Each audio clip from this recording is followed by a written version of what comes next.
8. ročník podujatia Mobilfest je tu a my sme sa rozhodli položiť pár otázok jej porodcom. Aké kritériá budete brať do úvahy pri hodnotení? Mňa najviac zaujíma vždycky tá náročnosť, ktorú tvorcovia mali pri nakrúcaní. Ono to vidno, potom, či sa tam menia prostredia, či je tam viac prostredí, viac hercov.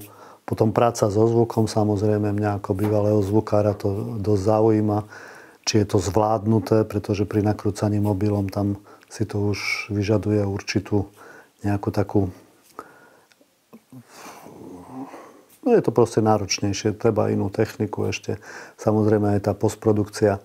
Tak tieto veci zaujímajú najviac. Slávnostné vyhodnotenie, odovzdávanie cien a premietanie víťazných filmov bude v novembri počas výstavy IT technológií. Tak nečakaj a prihlás sa ihneď.